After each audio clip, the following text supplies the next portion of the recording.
우리 모두에게 크신 은혜와 축복과 능력으로 함께 해주시기를 간절히 소원합니다. 여러분은 일당백입니다. 여기에 수천 명이 지금 함께 하나님 앞에 예배하게 되는 것을 우리가 생각하면서 그런 꿈을 꾸면서 예배하면 반드시 그런 마음의 소원대로 장차 이루어지게 될 줄로 믿습니다. 여러분, 우리가 살고 있는 이 세상에는 두 부류의 사람이 살고 있습니다. 한 부류의 사람은 옛 사람이고 또 한 부류의 사람은 새 사람입니다. 옛 사람은 세상에 속한 사람으로서 세속적인 가치관을 가지고 세상의 기준과 잣대에 의하여 살아가는 자들을 가리켜서 옛 사람이다. 바울은 옛 구습을 쫓아가는 자들을 가리켜서 옛 사람이다, 그렇게 말을 했습니다. 또 한 부류의 사람은 새 사람을 말합니다. 하나님에 의하여 새롭게 거듭난 사람, 이런 사람을 새 사람이라고 말합니다. 새로운 삶의 가치와 기준을 가지고 새로운 삶의 어떤 목표를 향하여 살아가는 사람을 가리켜서 새 사람이다, 그렇게 말하게 되었습니다. 여러분, 새로운 사람을 성경에서는 새로운 피조물이다, 그렇게 말하게 됩니다. 새로운 피조물이다. 여러분, 새로운 피조물이다라고 말할 때 우리의 신분, 우리의 존재가 새 것이 되었다, 그 말이죠. born again 되어졌다, 그 말입니다. 우리의 신분 자체가 과거의 옛사람의 신분이 아니라 새로운 사람으로서 신분을 가지게 됐다는 거예요. 신분의 변화가 주어졌다는 것입니다. 여러분, 이 신분의 변화는 근본이 다르고 출발이 다르고 과정이 다르고 결과가 다르게 되어지는 것입니다. 존재의 변화가 주어지게 됐습니다. 신분의 변화, 존재의 변화가 되어졌습니다. 여러분, 기차길 레일이 있습니다. 레일이 있는데 오른쪽 것과 왼쪽 것이 있습니다. 여러분, 이 출발 자체가 같지만 같이 합칠 수가 없는 것이죠. 오른쪽 것은 오른쪽에 존재하는 것이고 왼쪽은 왼쪽에 존재하는 거죠. 그처럼 우리가 옛 사람은 옛 사람으로서의 신분을 가진 것이고 새 사람은 새로운 신분을 가지게 되었다는 거죠. 새로운 신분을 가진 사람이 옛 신분을 가질 수 없고 옛 신분을 가진 사람이 새로운 신분을 가지는 데 있어서는 대대적인 변화가 주어져야만 새로운 신분을 가지겠다는 것입니다. 우리의 존재는 새 것이 되어진 가운데 존재하고 있는 것이다. 여러분, 새로운 피조물은 그 가치가 확연하게 달라지게 됩니다. 옛 사람들의 가치와 새로운 사람, 새로운 피조물로서의 가치는 하나님의 가치냐 세상의 가치냐의 차이라고 할 수 있습니다. 여러분, 작가들이요 작품을 만들 때 그 작품을 평가할 때 그 작가의 능력과 실력을 함께 동시에 평가하게 되어지는 거죠. 우리 교회도 화가들이 여러분이 계시는데 그분들이 그려놓은 그림을 보면 그분의 성격이나 그분의 능력이나 그분의 지혜나 그분의 감각들을 다 고스란히 담겨져 있습니다.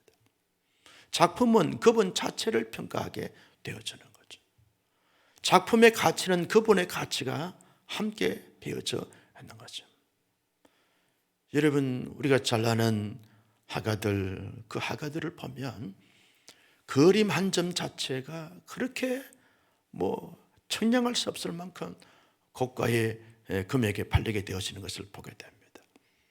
작가들이 자꾸 올라가게 되어지는 거죠. 그처럼 우리 자신 하나님의 가치가 있습니다.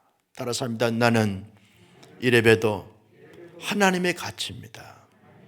하나님의 가치입니다. 그렇죠?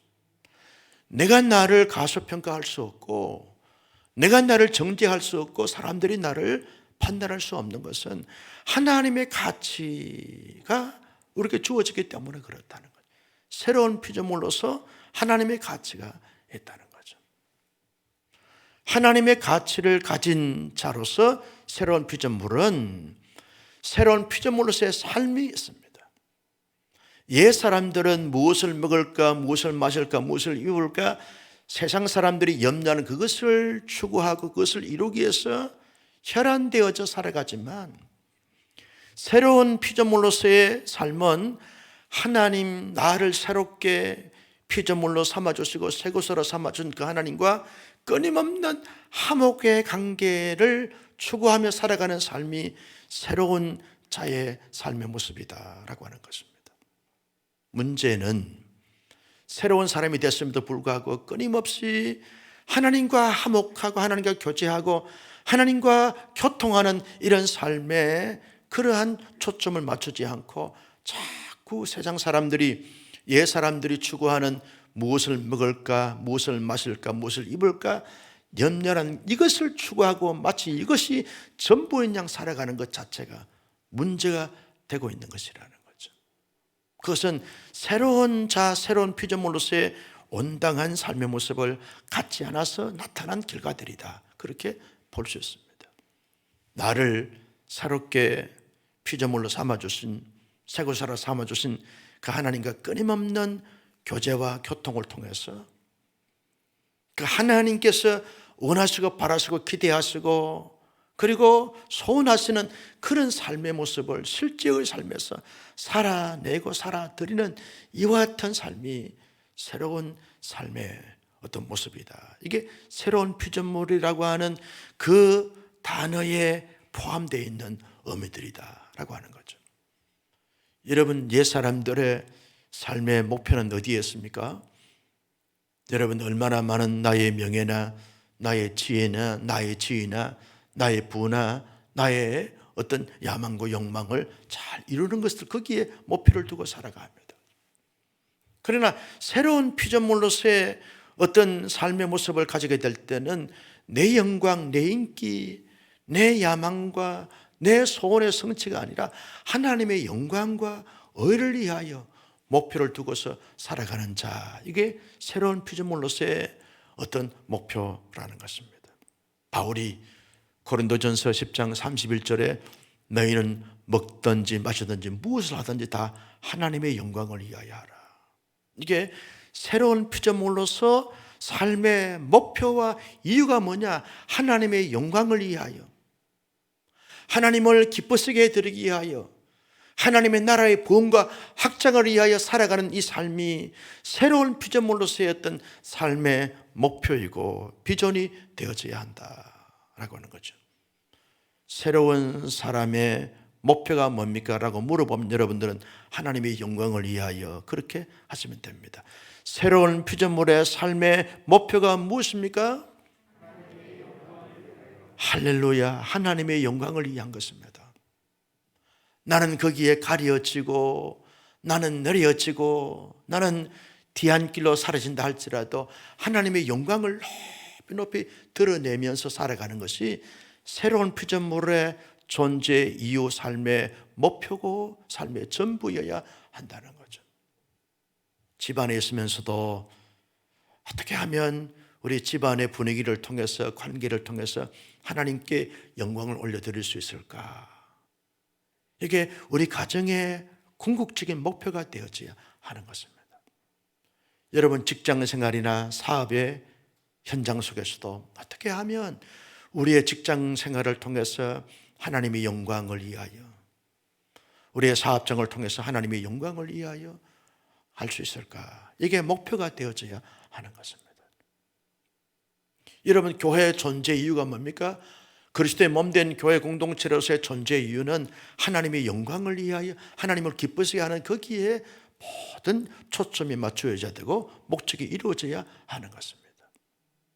오늘 내가 세상을 살다가 하나님의 부르심을 받아서 하나님 앞에 간다 할지라도 하나님 앞에 가는 그 순간까지 우리의 삶의 이유와 목표는 하나님의 영광이 돌리는 데 있다. 이게 새로운 피조물의 어떤 삶의 목적이라는 것입니다. 나는 주님 앞에 가는 그날까지 이 땅에서 어떠한 삶의 경우와 정황과 처지에 놓여 있다 할지라도 하나님의 영광을 위한 이 목표를 끊임없이 꽉 붙잡고 달려가는, 살아내는 우리 모두가 되시기를 주님의 이름으로 축복합니다. 여러분, 우리가 새로운 피조물이 되어진 것은 어떻게 해서 새로운 피조물이 되어졌습니까? 내가 열심히 노력을 하거나, 내가 선행을 많이 행하거나, 우리가 구별된 삶을 살거나, 우리가 경건의 모습을 가지거나, 남들에게 많은 사랑과 자비를 베풀었다고 해서 그것 때문에, 우리가 십계명에 나오는 율법을 철저하게 잘 지켰기 때문에, 할례를 받았기 때문에, 어떤 세례 받았기 때문에, 그것 때문에 새로운 피조물이 되어진 것이 아닙니다. 새로운 피조물이 되어진 것은 전적인 하나님의 은혜와 사랑에 의해서 출발되어진 그것으로 인하여 새로운 피조물이 되어졌다, 그 말이죠. 요한복음 3장 16절, 지난 주일에도 우리가 다 암송했습니다만, 시작. 하나님이 세상을 이처럼 사랑하사 독생자를 주셨으니 이는 저를 믿는 자마다 멸망치 않고 영생을 얻게 하려 하심이니라. 여러분, 하나님이 우리를 이처럼 사랑하사, 예수님처럼 사랑하사, 그 말이죠. 하나님 전부의 사랑으로 우리를 사랑하사 독생자를 주신 거예요. 하나님의 사랑이 아니면 우리가 아무도 옛사람에서 새로운 사람이 될 수가 없는 거죠. 여러분, 온전한 100% 전체가 하나님의 사랑과 하나님의 은혜에 의하여 새로운 피조물이 되고 새로운 존재가 되어졌다, 그 말이죠. 어떤 사람은 그렇게 연치가 없도록 그렇게 하나님 100% 은혜와 사랑에 의해서 구원하시면, 새로운 피조물 삼아주시면 어떻게 합니까? 염치가 없잖아요. 우리가 조금이라도 뭔가 행함이 있어야 되고 선함이 있어야 되고 의로움이 있어야만 구원되어지는 거지, 우리가 한 것이 아무것도 없는데 하나님께서 온전히 100% 그렇게 은혜와 사랑을 베풀어 주셔서 우리가 새로운 피조물이 됐다고 하면 우리가 할 말이 없잖아요.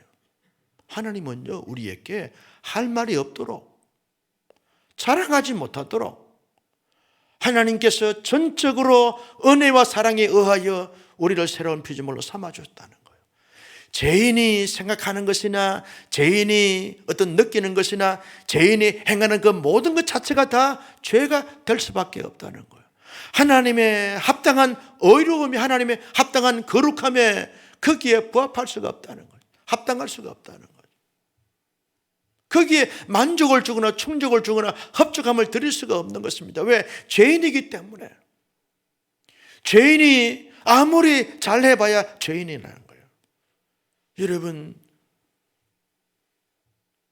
근본 자체가 죄인인데 무슨 의로움으로, 무슨 정직함으로, 무슨 거룩함으로, 무슨 잘남으로 하나님의 그 구원의 이루심에 의하여 우리가 1%라도 0.00001%라도 감이 될 수 있겠습니까? 그래서 에베소 2장 8절 말씀에 보면 너희가 그 은혜에 의하여 믿음으로 말미암아 구원을 받았나니 이것이 너희에게서 난 것이 아니라 하나님의 무엇이라? 선물이라 그래요. 여러분, 너희가 그 은혜에 의해 믿음으로 말미암아, 이 믿음으로 말미암아 이 자체도 하나님께서 믿게 해 주셔서 믿는 믿음으로 말미암아 우리가 하나님의 구원을 받아 새로운 피조물이 된 줄로 믿으시면 아멘. 우리의 의로움이 1%도 가미되지 않았어, 포함되지 않았어. 전적인 타락한 우리 인간 존재들을 전적인 하나님의 은혜와 사랑에 의하여 우리가 새로운 피조물이 되게 하셨다라고 하는 사실을 압니다. 예수 그리스도께서 하나님의 은혜와 사랑을 실제로 행하셨는데 그 행함이 뭡니까? 대속의 죽으심과 그리고 어렵다 하시기에서 부활해 주신 그 부활의 사건, 이걸 가리켜서 복음의 핵심이다, 그렇게 말하게 돼요. 복음의 핵심, 복음의 근간. 새로운 피조물의 핵심 자체가 뭐냐라고 말할 때 예수의 대속의 죽으심과 예수의 부활 자체가 복음의 핵심이라는 거죠. 기독교는요, 예수의 대속의 죽으심과 부활, 이 복음이 기독교의 가장 중요한 핵심적 이 교리 자체이고 뼈대라는 것입니다. 아무리 교회 안에서 이런저런 사역을 많이 한다 할지라도 이 복음에 참된 이 확신과 체험이 없다고 하면 그 자체는 아무런 의미가 없는 거죠. 가장 중요한 것은 예수님의 우리의 모든 죄를 대속해서 십자가에 돌아가심과 우리를 어렵다 하시게 살아나신 것을 믿느냐, 나를 위한 것으로 믿는가. 여기서부터 구원이 이루어진 것이고 구원이 완성되게 되어지는 것입니다.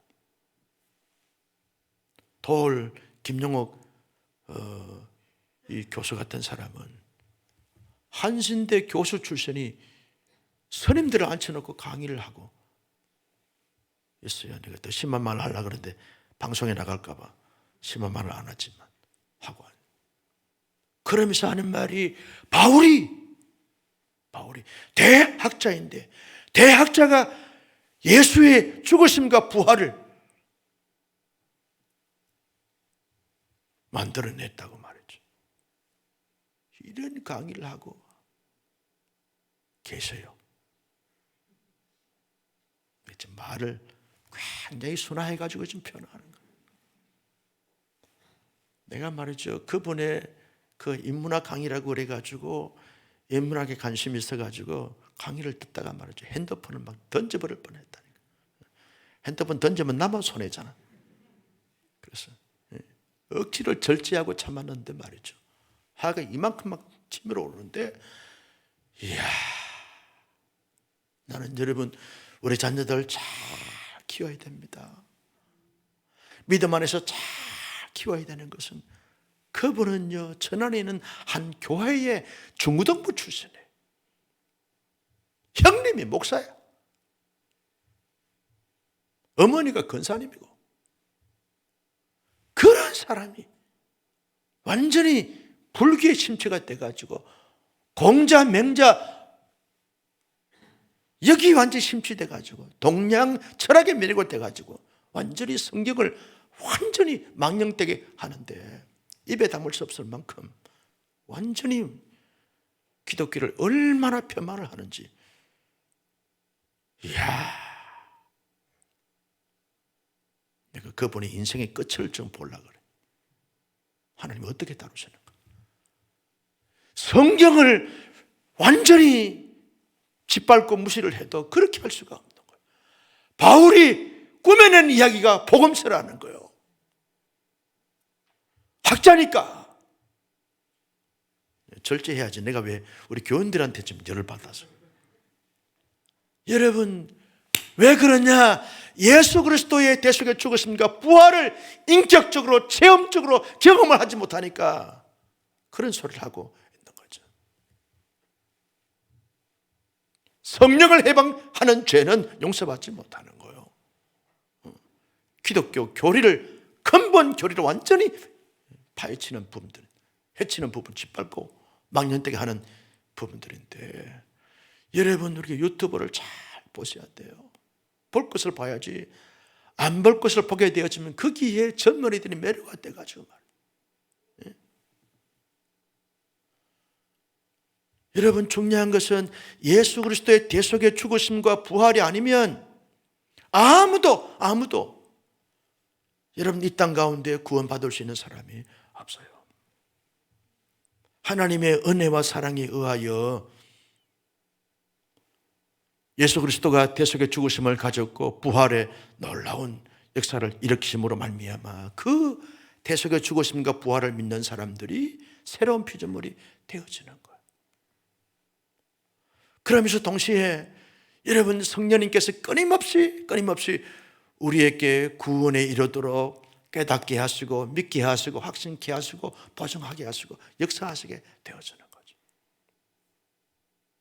그래서 우리의 구원은 성부 하나님이 만세 전부터 계획하신 바에 의하여 성자 예수님께서 이뤄놓으신 대속의 사건과 우리를 의롭다 하시기 위해서 부활의 사건을 통해서 성령님께서 끊임없이 믿게 하시고 확신케 하시고 포장케 하심으로 말미암아 우리가 구원을 받아 새로운 피조물이 되었다. 우리의 구원은 하나님의 작품입니다. 시작. 우리의 구원은 하나님의 작품입니다. 우리의 작품이 아닙니다. 어떤 분이요 그러더라고요. 목사님, 어떻게 하나님의 100% 구원과 은혜로 하나님의 사랑과 하나님의 은혜와 사랑으로 인해서 구원을 받는 것입니까? 인간의 선행도 포함되어야 되지 않겠습니까? 인간의 행위도 포함되어야 되지 않겠습니까? 제가 그래서 물었어요. 우리 교회 잠시 다녔던 지사님인데, 지사님은 사람이 어떻게 행함이 있어야 하나님의 구원에 이룰 수 있겠느냐고. 목사님, 그 선함이 뭐냐 하면 이 텔레비를 보다가 자막 밑에다가 굿네이버에서 080 전화번호가 뜨면 빨리 눌려서 뒷받이를 하는 사람은 구원받는 것이고, 예라이, 여러분, 그것 때문에 구원받는 것입니까? 구원이 그렇게 값없는 것입니까? 그 구원이 그렇게 값싼 것입니까? 하나님의 그 모든 것을 걸고 이뤄놓으신 새로운 피조물이 되어진 우리는 하나님께서 전적으로 100% 온전히 이뤄놓으신 이것을 통해서 우리 모두가 구원을 받게 되어진 것이라는 거죠. 여러분, 새로운 피조물이 되어진 하나님의 사람들은 어떤 삶의 모습을 가지고 살아가야 합니까? 제일 중요한 것은요, 우리는 나는 새로운 피조물이다 라고 하는 긍지와 자부심을 가지고 당당하게 힘있게 살아가야 하는 거죠. 거침없이 살아가야 하는 거죠. 그리스도인의 긍지와 자부심이 어디에 나옵니까? 실력이 있기 때문에, 많이 가졌기 때문에, 많은 지식을 갖고 있기 때문에, 능력이 있기 때문에, 인정받기 때문에 아닙니다. 나는 근본적으로 새로운 피조물이 되었습니다. 하나님의 은혜와 사랑에 의하여 믿게 해준 그 믿음을 통하여 새로운 피조물이 됐어요. 나는 하나님의 것이 됐습니다. 너희는 세상의 사람이지만 난 하나님의 것이 됐어요. 하나님의 것이 하나님의 세상에 살고 있는데 왜 기가 죽어요? 여러분, 아이들 보십시오. 아이들이 자기가 살고 있는 집에 집 산다고 입을 20원이나 보탰어요. 그런데도요, 번호키 당당하게 눌립니다. 대문을 확 열면서 엄마 나와서 어쩌라고. 여러분, 큰소리 치면서 돌아옵니다. 당당하게 돌아옵니다. 왜? 자기의 집이니까, 아버지 집이니까, 어머니 집이니까. 자기는 그 아버지 그 어머니의 아들이니까 조금도 기가 죽지 않아요. 이축되지 않습니다. 아이들이 집에 들어올 때, 집에 들어오면서 물 한 잔 마시는 것도 엄마한테 물어보고 먹습니까? 바로 가가지고 먹습니까? 물어보지도 않아요. 엄마가 가라막으면 비켜! 물 먹으러 가. 당당하게 큰소리 치면서 갑니다. 왜? 신분 자체가 그분의 아들로서 신분이 주어지기 때문에 그렇다는 거죠. 여러분, 이 세상은 하나님의 세상인 줄로 믿습니다. 하나님의 만드신 창조의 이 세상에서 살면서 왜 하나님의 사람들이 기가 죽어요? 사람들에게 이런저런 소리를 들었다고 해서, 이런저런 말을 들은 그것 때문에 위축되거나 불안하거나 눌릴 필요가 없다는 거예요. 왜? 내가 신분 자체가 하나님의 새로운 피조물이 됐기 때문에 긍지와 자부심을 가져야 돼. 너무 더 지나치게 되었으면, 어떤 사람이 그러더라고요. 시골에서 남의 보리밭이 쫙 크는데 보리를 밟고 지나가는 거예요. 왜 지나갑니까? 하나님의 것인데. 이런 사람은 좀 용인으로 가서 진찰을 받아야 돼요. 여러분, 중요한 것은 하나님의 사람들은 그 존재 자체의 어떤 자존감과 자부심과 자긍심, 이 당당함을 가지고 살아갈 것은 내가 하나님의 피조물이 됐기 때문에 그렇다는 거죠. 나는 세상 사람으로부터, 세상의 어떤 것들로부터 우리가 어려움을 당하고 여러 가지 많은 공격을 받는다고 해서 그것 때문에 기죽거서, 그것 때문에 위축되거나, 그것 때문에 우울해지거나, 그것 때문에 패배의식에 사로잡히고 비교의식을 가지고서 열등감에 사로잡히는 스타일이 아니라 당당하게 무한 긍지와 자부심을 가지고 힘있게 거침없이 살아갈 수 있는 우리 모두가 될 수 있기를 주님의 이름으로 축복합니다. 하나님의 것이 되었어요. 여기서부터 자존감이, 여러분, 우리 존재감이 높아지게 되어지는 것입니다.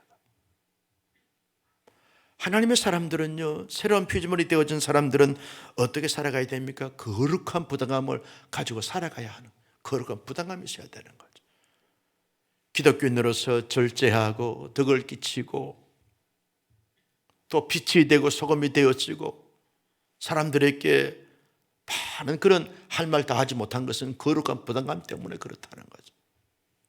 나는 새로운 피조물로서 옛 사람들의 그 삶 속에서 새로운 피조물로 새 것으로서 어떤 존재적인 그런 가치나 모습을 나타내면서 그들에게 영향을 끼쳐야 되기 때문에, 그리고 그들을 화목하게 하는 이 직분을 받은 자로서 그 직분을 감당해야 되기 때문에 거룩한 부담감을 가지고 살아가야 하는 거죠. 그래서 절제하는 것입니다. 할 말 다 하지 못하는 것입니다. 우리가 잘 덕을 끼치면서 살아갈 이유는 거룩한 부담감 때문에 그렇다는 거죠. 여러분, 새로운 피조물은 어떻게 살아가야 됩니까?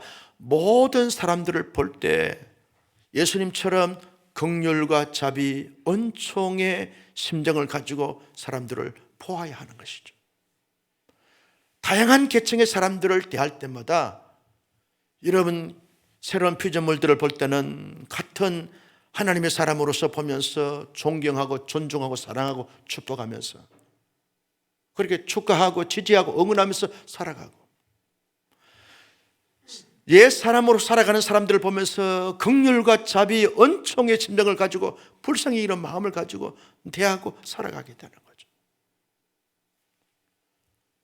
오늘 오후에 우리 교회 청년으로서 사역하다가 저 호주를 갔다가 뉴질랜드 데서 자리를 잡고 결혼하기 위해서 결혼 배우자를 데리고 인사하러 왔어요. 형언이라고 하는 형제가 찾아왔어요. 몇 년 만에 왔냐? 그랬더니 목사님 4, 5년 만에 왔습니다. 4, 5년 만에 봐도 한 교회의 지체이고 형제니까 지난주에 본 것 같은 그런 반가움이 있는 거예요. 신부감을 데려오는데 얼마나 예쁜지. 이름이 혜리야. 혜리는 다 예뻐. 얼마나 예쁜지요. 이야, 참 은혜다. 한국에 있으면 장가도 못 갈 건데 호주 뉴질랜드 가가지고 좋은 자매 만나가지고 결혼식 한다고. 그래서 12월 24일 날 주례해달라고. 언제 봤다고. 여러분, 중요한 것은 믿음 안에서 보면 다 형제로 보이는, 사랑스러움으로 보이는 거예요. 옛 사람들을 보면서 그 사람을 보면서 아, 저 사람도 장차 하나님의 사람이 될 사람으로 보고 대하게 되어지면 우리가 기다릴 수 있어요. 축복할 수 있어요. 사랑할 수 있어요. 이해할 수 있어요. 수용할 수 있어요. 품을 수 있어요. 나는 우리 온사랑교회 성도님들은 시시하게 살거나 좁게 살거나 편협된 사고로 사는 자들이 아니라 모든 사람들을 볼 때마다 긍휼과 자비, 은총의 심정을 가지고 내가 다 품고 세우고 위대한 작품으로 만들어갈 대상으로 볼 수 있는 우리 모두가 되시기를 주님의 이름으로 축복합니다. 그런 사랑과 긍휼의 마음을 가지고 담대하게 주의 복음을 전가하면서 살아갈 것이 새로운 피조물로서 삶의 목표이고 삶의 전부여야 하는 거죠. 그래서 오늘 밤도 구호를 했습니다. 전도! 이렇게 할 줄 알았어요. 왜냐하면 차생명 축제가 끝났거든. 긴장이 되지 않나요? 다시 다 두 손을 내세요. 전도! 할 수 있다. 전도! 하면 된다. 전도! 해보자. 할렐루야. 여러분, 우리 거침없이 새로운 피조물로서 화목하게 하는 직분을 감당하는 것은 끊임없이 우리가 세뇌가 돼야 돼요. 체질이 돼야 되고 라이프 스타일이 되어져야 하는 거죠. 끊임없이 어떻게 하면 새로운 피조물이 아닌 저들을 새로운 피조물로 삼아가게 할 수 있을까? 하나님 은혜를 주시고 담대함을 주시고 지혜를 주시고 전략을 주시고 기회를 더하여 주셔서 예수의 생명의 복음을 증거함으로 말미암아 더 많은 사람들을 주 앞으로 인도할 수 있는 그런 은혜와 복을 허락하여 주시옵소서. 그 마음을 가지고 여러분 담대하게 거침없이 복음을 증거할 수 있는 우리 모두가 되시기를 주님의 이름으로 축복합니다. 여러분, 이런 새로운 피조물로서의 어떤 사역과 삶을 잘 감당하기 위해서 어떻게 해야 합니까? 언제나 예수 그리스도 안에서 예수로 충만해야 하는 것입니다. 나의 마음이나 나의 생각이나 나의 모든 삶 속에 예수 그리스도 안에서 예수로 충만해야 합니다. 따라서 합니다. 예수 그리스도 안에서 예수로 충만하자. 여러분, 하나님의 사람들은요, 화가 나도 예수님이 막 이렇게 고백되어야 되고 예수님이 나타나야 되고 예수님의 이미지가 드러나야 하는 거죠. 예수님의 성품이 막 나타나야 하는 거죠. 아무리 억울하고 속상해도 예수님의 인격이 자꾸 드러나야 하는 거죠. 왜? 예수로 충만하니까. 나로 충만하게 되었으면 나의 기질과 나의 못된 자아가 드러날 뿐이지만 예수로 충만하면 툭 치면 예수가 나와야 돼. 유행가 노래 같네요. 툭 치면 예수가 나와야 돼. 시작. 툭 치면 예수가 나와. 한 번 더 툭 치면 예수. 할렐루야. 여러분 운전하다가도 싹 끼어들잖아요. 할렐루야. 이런 여유가 있어야 되지. 이 클락션 눌리고 그렇게 해서 안 됩니다. 오죽했으면 나갈까. 할렐루야. 예수로 충만한 사람들은 늘 축복하는 거예요. 잘 가라고. 사고 안 난 것에 대해서 감사하고. 여러분 조금 감기가 좀 불편해도 할렐루야, 당신 때문에 내가 더 성숙하고 더 성장하고 더 열매 맺는구나. 그러면서 예수로 충만하면서 언제나 여유를 가지고 모든 것을 품고 살아가는 이런 하나님의 사람들이 되면 여러분 새로운 피조물로서 살아가야 될 모든 삶을 능히 감당할 수 있는 줄로 믿습니다. 예수로 충만한 삶은요, 성령으로 충만해져야 하는 거죠. 성령의 강력한 은혜의 역사가 나타나게 되어져야 된다는 것입니다.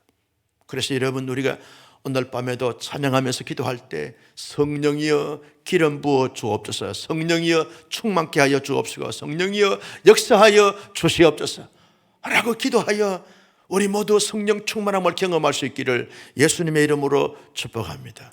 여러분, 마지막으로 복음에 미쳐야 하는 거죠.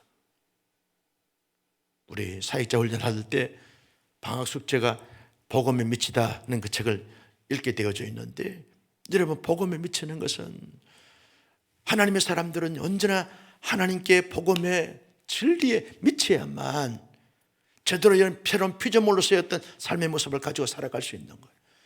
저희가 제자 훈련, 지도자 훈련 받을 때 첫 번째 시간이 뭐냐면 오카노 목사님이 강인론이라고 하는 이 제목을 가지고 2시간 동안 강의를 했어요. 강인론이 뭐냐? 미치라는 거예요. 목회자가, 목사가 제자 훈련에 미치지 않으면 한국교회 소망이 없다. 목사 취하라. 제자 훈련에 미치라는 거예요. 그래서 난 조금 미치려고 그러다가 지금 더 제자 훈련에 미치려고 노력을 하고 있는데, 여러분 우리 새로운 피조물들은요, 진리에 하나님께 복음에 미친 자가 되어져야 되는 거예요. 여러분 사업도 그 사업에 미쳐야만 사업이 되어집니다. 장사도 장사에 미쳐야만, 학자들은 학문에 미쳐야만 뭔가 나타나게 되어지는 것입니다. 나는 우리 모두 복음에 미친 자들이 되어지기를 주님의 이름으로 축복합니다. 여러분 복음을 증거하면서 열매는 하나님께서 맺게 해주십니다. 그때까지 우리는 기다리고 내가 해야 될 것을 최선을 다하여 복음을 증거하고 하나님 나라를 세우는 새로운 피조물로서 화목하게 하는 이 직분을 우리 모두 잘 감당하여 장차 우리의 사역과 삶과 섬김을 통하여 하나님의 나라가 이 땅 가운데 더 많은 곳에 더 많은 사람들의 더 많은 영역에 확장되어지고 부흥되어지고 회복되어지는 이런 은혜와 축복이 넘쳐날 수 있기를 주님의 이름으로 축원합니다. 존귀하신 아버지 하나님, 주신 말씀을 마음속에 새겼습니다. 이 말씀을 따라서 이 말씀대로 살아갈 수 있는 신실한 하나님의 사람들이 다 되게 하여 주시옵소서.